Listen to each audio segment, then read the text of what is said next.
Di awal cerita diperlihatkan dua orang sniper yang bernama Donnie dan Bob yang sedang menjalankan misi mengamankan rombongan tentara tim mereka. Donnie curhat sambil memperlihatkan foto sang doi bahwa Sarah pacarnya akan masuk sekolah perawat bulan depan. Juga Donnie yang ternyata sedang meragukan misi yang sedang mereka jalani. Sarah's headed off to nursing school, man. Di waktu yang sama di camp militer, tim navigator juga sedang memantau melalui sebuah drone siluman. Beberapa saat kemudian, Donnie dan Bob mendapatkan informasi bahwa ada musuh yang mendekat ke arah rombongan tersebut.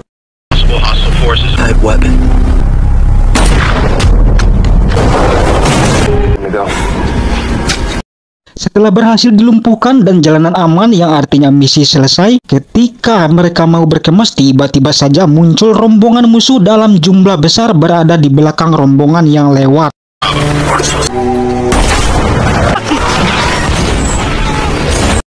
Dan alangkah membingungkan mereka berdua, musuh-musuh ini seakan tahu posisi mereka berada. Karena posisi diketahui dan banyaknya musuh, mereka berdua pun menghubungi tim navigator untuk meminta bantuan. Akan tetapi bukannya mengirimkan helikopter bantuan, alhasil komunikasi dimatikan atas perintah seseorang atasan di camp itu. Shut it down.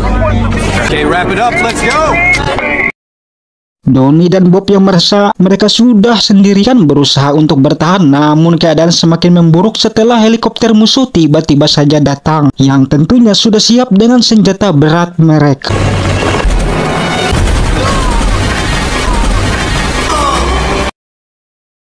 Sungguh malang nasib Donnie, terpaksa tumbang terkena berondong tembakan. Sebagai seorang yang terlatih dan profesional, tentunya Bob tidak mau panik atau mental down, tapi ia langsung spontan dengan tenangnya membalas menembak hingga akhirnya berhasil menjatuhkan helikopter tersebut.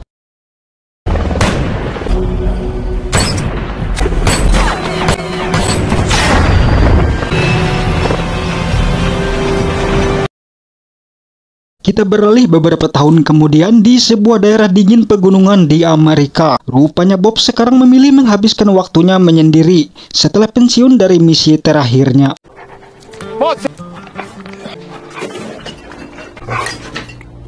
Oh, rupanya ia tidak sendiri. Anjing ini bernama Sam. Meskipun ia mengucilkan diri, tapi bukan berarti tidak peduli dengan semua hal di luar sana. Sebagai seorang yang memiliki jiwa patriot, tentunya perkembangan negara tetap ia harus ketahui. Scene berikutnya kita beralih di sebuah badan pertahanan negara. Tampak seorang yang duduk di kursi roda sedang memberikan info riwayat tentang Bob. Sepertinya ada sebuah misi yang mengharuskan badan pertahanan ini untuk menugaskan seseorang yang ahli di bidangnya. Maka berangkatlah mereka untuk menemui Bob. Orang dari badan pertahanan ini rupanya seorang kolonel yang bernama Isaac. Pertemuan mereka sempat menegang sesaat setelah seorang pengawal mengganggu Sam, anjingnya Bob. Namun kolonel Isaac menunjukkan sebuah penghargaan tanda jasa yang akhirnya Bob yang patriotik tersebut mau berbicara untuk mengetahui maksud kedatangan mereka tersebut. Dari percakapan mereka, rupanya misi tersebut adalah rencana atau antisipasi untuk melindungi presiden, karena sebelumnya Badan Keamanan mendapat bocoran transmisi, yaitu sebuah rencana penembakan presiden dari jarak jauh, karena keadaan pemerintah sedang dalam keadaan tidak baik-baik saja setelah disusupi oleh oknum yang jahat. Alhasil, Bob yang netral tapi memiliki jiwa patriot tersebut akhirnya yang mereka pilih untuk misi tersebut. Kolonel Isaac berharap John menerima misi pengamanan presiden ini, yang 2 minggu lagi akan mengadakan pidato di 3 titik kota rawan penembakan, yaitu di Baltimore, Philadelphia, dan Washington DC. Jadi singkatnya Bob ini disuruh menganalisis karena untuk bisa antisipasi kapan timing saat presiden akan ditembak atau antisipasi detik-detik penembakan ya. Oke, kita lanjut.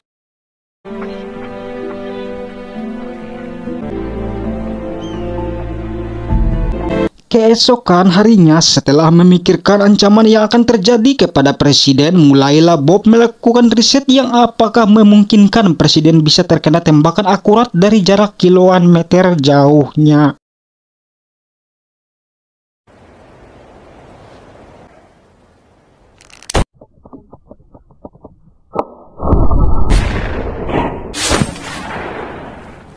Dan akhirnya setelah berpamitan dengan Sam yang akan dititipkan, berangkatlah terbang menuju pusat negara.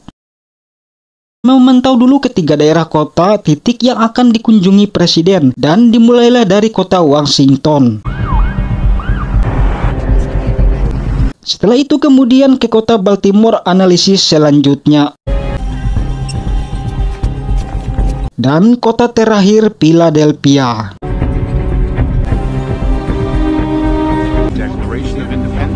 Selesai menganalisis ketiga kota untuk mengetahui peluang tempat yang strategis yang memungkinkan digunakan orang yang akan menembak presiden, Bob langsung sampai di tujuannya menemui Kolonel Isaac dan memberikan hasil risetnya di lapangan bahwa titik rawan yang memungkinkan hanyalah di kota Philadelphia. Nanti hasil riset analisis Bob ini adalah mengetahui timing akurat untuk detik-detik ingin melakukan penembakan. Port son.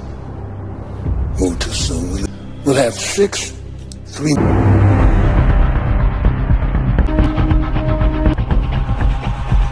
Singkat kisah, tibalah di hari H di mana presiden akan berpidato di kota pertama, yaitu kota Philadelphia. Semua regu tembak sudah dipersiapkan di beberapa titik dengan pengamanan super ketat, mengingat kota inilah yang berpeluang besar terjadinya penembakan tersebut. Memastikan semua keamanan terkoordinasi, satu persatu regu yang berjaga mengkonfirmasi status mereka. Salah satunya seorang agen FBI yang bernama James.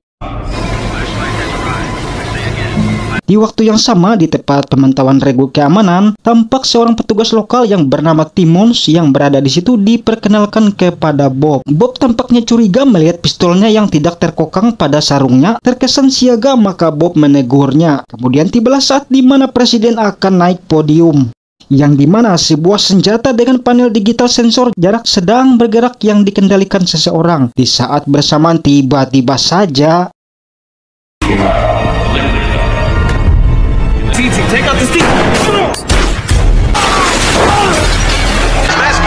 ya, sungguh mengejutkan sekali. Sambil kesakitan dengan luka tembak, Bob berhasil lari menyelamatkan diri, yang kebetulan kabur ke arah gym petugas FBI. Ketika ingin menangkap, tiba-tiba saja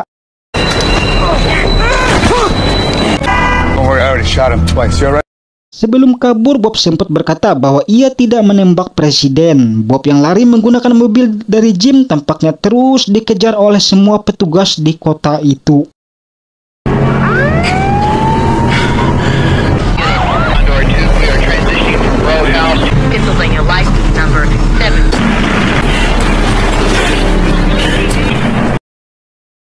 Sungguh sial nasib Bob. Jiwa patriotnya dimanfaatkan untuk menjebaknya. Sudah hampir terkepung, akhirnya Bob mengarahkan mobilnya ke sebuah tempat cuci mobil. Untuk menahan pendarahan lukanya, maka ia membobol jok agar bisa mengambil P3K yang ada di bagasi. Tentunya karena itu mobil polisi sudah dipastikan akan ada kotak P3K-nya. Setelah berhasil menghentikan pendarahan lukanya, Bob segera meluncur kembali karena posisinya berhasil diketahui oleh regu yang ada di helikopter. Aksi kejar-kejaran tak terhindari lagi.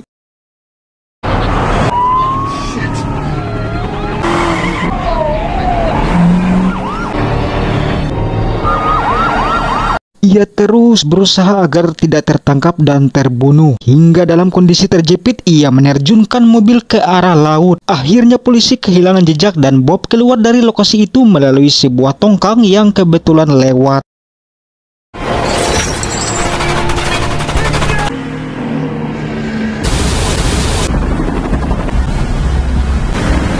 Sementara itu di sisi lain, petugas Timon yang menembak Bob di awal tadi, ia terus memberikan keterangan palsu terhadap wartawan dan polisi setempat. Kita beralih ke Bob yang naik ke daratan di arah bawah jembatan. Sambil terus menahan sakit, Bob berlari hingga menemukan sebuah mobil dan ia pun terus bergerak menjauh dari pusat keramaian.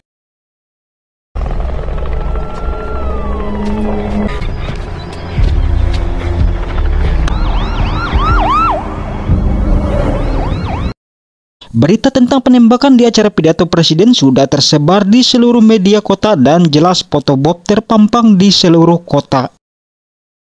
Bob yang mengetahui bahwa lukanya semakin memburuk dan mulai terinfeksi, maka berhentilah di sebuah toko sembako dengan maksud membeli garam, gula, air, dan suntikan yang diperlukan untuk mengobati lukanya. Tidak ingin wajahnya dikenali pemilik toko, maka ia memadamkan saklar listrik di toko itu menggunakan timah pembungkus makanan.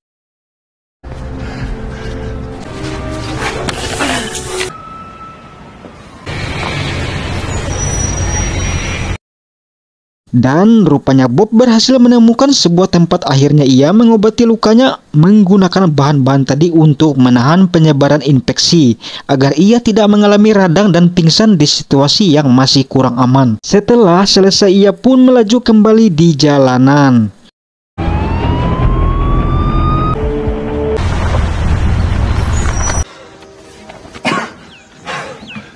Tibalah di suatu tempat, Bob berhenti. Rupanya ia ke rumah Sarah, mantan rekannya tersebut.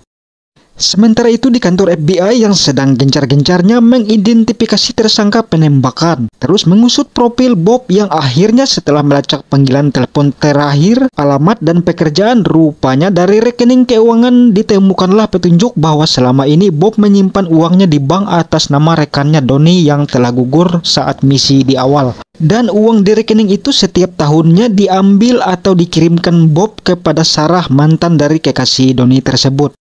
Or heard what I heard. At first I thought it was Washington, Quantico. Beralih ke petugas FBI yang bernama Jim tadi, rupanya akibat perkataan Bob di awal yang mengatakan bukan ia penembak presiden. Jim mulai menyelidiki sendiri kasus itu karena ditemukan kejanggalan, yaitu yang tewas tertembak saat itu adalah uskup yang berada di sebelah presiden. Jadi peluru akurat memang mengarah ke uskup dan jelas bukan salah sasaran. Akan tetapi, kenapa Bob mengatakan bukan ia penembak presiden? Kejanggalan itu juga diperkuat setelah Jim memeriksa riwayat Bob yang merupakan penembak terbaik dan termasuk keahlian yang langka. Jadi pertanyaan di benak Jim adalah kenapa presiden tidak tewas? Kok bisa seorang sniper salah sasaran malah uskup di sebelahnya yang tewas? Jim yang merasa Bob telah dijebak ini pun mulai meneliti kasus ini dan yakin ada oknum lain di pemerintahan di balik semua ini. Bob kemudian meminta Sarah untuk berbelanja membeli barang-barang yang diperlukan, tentunya agar tidak dicurigai. Ia harus membeli barang-barang itu pada toko terpisah.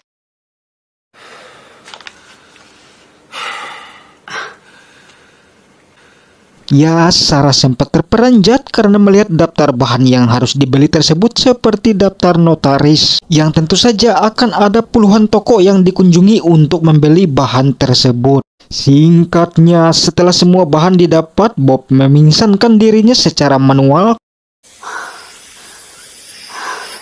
Kemudian sambil canggung, Sarah pun mulai melakukan praktek pertamanya menjahit luka Bob.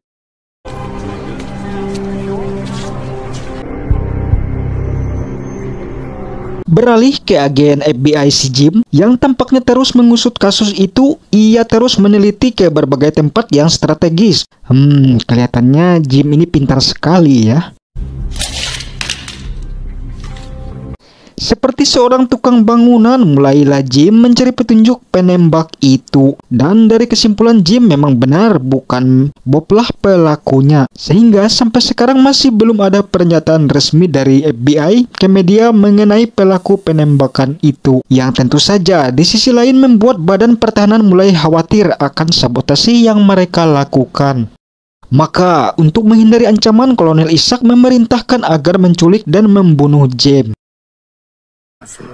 Bob yang mengetahui dari media bahwa pihak FBI masih belum mengeluarkan pernyataan itu pun yakin kalau Jim jelas percaya dengan perkataannya sebelumnya, dan yakin kalau Jim pasti diincar karena sebelumnya di media ada berita petugas lokal yang menembak ia ternyata sudah tewas. Maka setelah mulai pulih disusunlah rencana untuk bisa mengetahui siapa saja orang dari pemerintahan yang terlibat. Rencana tersebut ialah dengan memberikan informasi kepada Jim melalui Sarah agar tentunya Jim ini segera menemuinya. The plates are probably fake. Jim yang sempat heran kenapa juga mau bertemu di tempat terbuka, rupanya melalui telepon yang dilacak akhirnya Jim ditangkap. Dan ya, itulah rencana Bob yang ternyata Jim ia jadikan umpan agar bisa mengetahui siapa saja musuh-musuhnya, karena sebelumnya sudah tahu bahwa Jim diincar oknum tersebut. Hey! Memphis. For a man who didn't know much.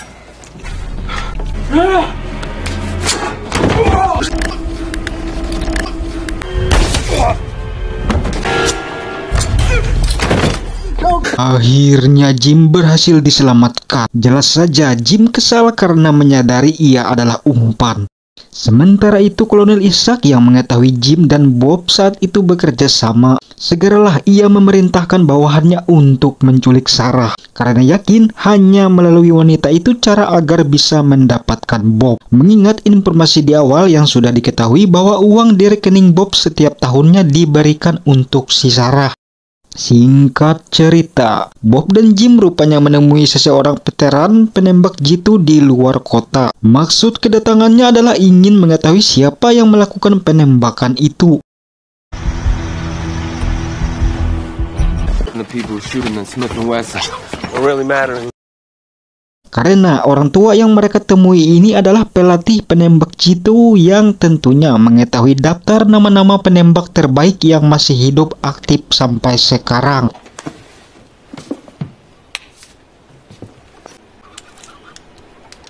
Ya, sepertinya beliau ini Rabun Minples. Akhirnya dikantongilah nama orang yang masih hidup pelaku penembakan itu. Yang tanpa disadari sebelumnya Bob sudah bertemu orang itu yang duduk di kursi roda sebelumnya.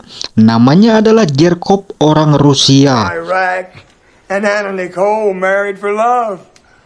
Ia berhasil dilumpuhkan saat bangunan tempat ia bersembunyi roboh membuat ia tidak bisa berjalan. Demi informasi dan keahliannya, akhirnya ia dibebaskan dari penjara oleh Kolonel Isaac. Beralih lagi ke markas Badan Keamanan, rupanya mereka sudah mendapatkan informasi dari FBI karena sebelumnya Jim sempat meminta rekannya untuk mencari data penembak asal Rusia. Jerkov mengetahui bahwa dirinya diincar oleh Bob, maka mereka melakukan rencana penyergapan. Jerkov akan dijadikan umpan untuk bisa menangkap Bob. Kita kembali dulu ke Sarah yang akan diculik tersebut. Di saat Sarah sedang bersantai, tiba-tiba saja meski melawan, namun akhirnya berhasil ditangkap anak buah Kolonel Isaac. Sementara itu Bob dan Jim lagi-lagi di film ini adegan shoppingnya sangat banyak ya. Mereka membeli bahan-bahan yang nantinya bisa dirakit menyebabkan ledakan. Setelah selesai maka di suatu tempat mereka menyiapkan semua yang sudah dibeli tadi menjadi bahan peledak. Dan agar rencana berjalan lancar, Bob juga melatih Jim belajar fokus menembak dari jarak jauh karena nantinya itu diperlukan untuk rencana mereka. Setelah semua dipersiapkan, maka mulailah mereka beraksi. Jim kali ini bertugas memantau dari kejauhan, sementara Bob sambil perlahan mendekati ke rumah Jerkov. Ia menaruh satu persatu bahan peledak.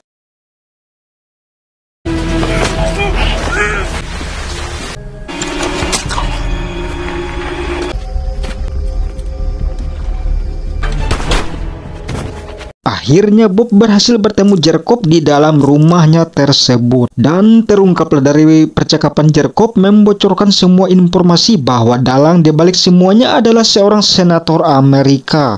Dan misi Bob sebelumnya di Afrika adalah jebakan hingga mengakibatkan rekannya Donnie tewas. Dan lebih parah lagi, ratusan orang tua maupun anak-anak tewas dibantai di desa itu hanya karena ladang minyak. Rupanya Bob diam-diam merekam percakapan itu dan tanpa sepengetahuan Bob juga rupanya Jerkov hanya mengulur waktu bagi puluhan tentara yang mengepung ke arahnya. Sebelum Bob sempat menembak Jerkov, lebih dulu menembak pistol ke kepalanya sendiri. Swagger.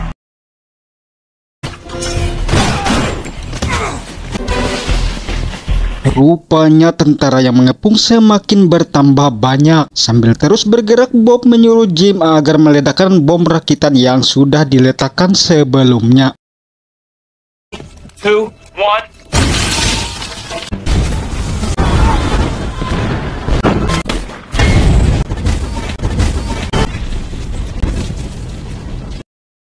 Aksi Bob dan Jim rupanya sudah diketahui di markas FBI. Kita kembali lagi ke Bob dan Jim yang berada di negara bagian.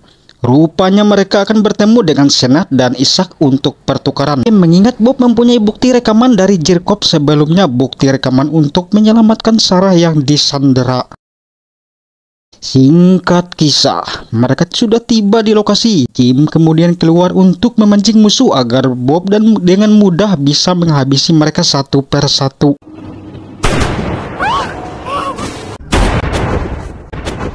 Beruntung ditembak di badan yang sudah dipasang pelindung baja. Setelah mengetahui posisi sniper musuh, maka satu persatu mereka disingkirkan.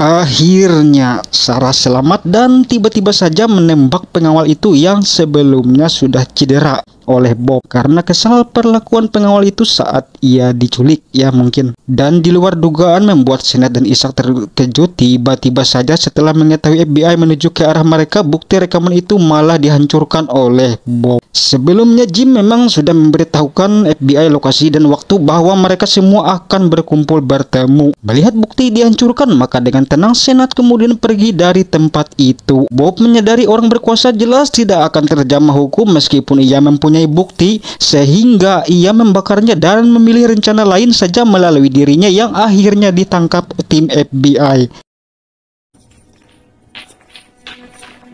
Okay. Thank you, sir.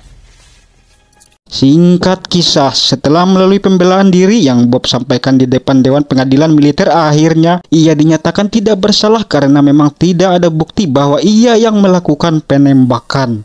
Singkat kisah, di kediaman senator yang tampaknya suasana gembira karena mereka bebas, tidak ada yang tertangkap meski ditemukan bukti, akan tetapi karena orang berkuasa jadi tidak tersentuh oleh hukum. Hingga hukum yang sebenarnya yang pantas untuk orang-orang ini adalah seperti ini. West Virginia.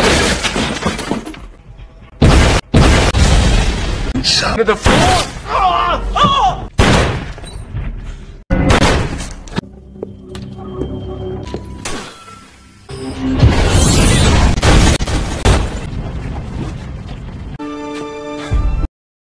Akhirnya semua tidak ada yang tersisa dan kisah pun berakhir.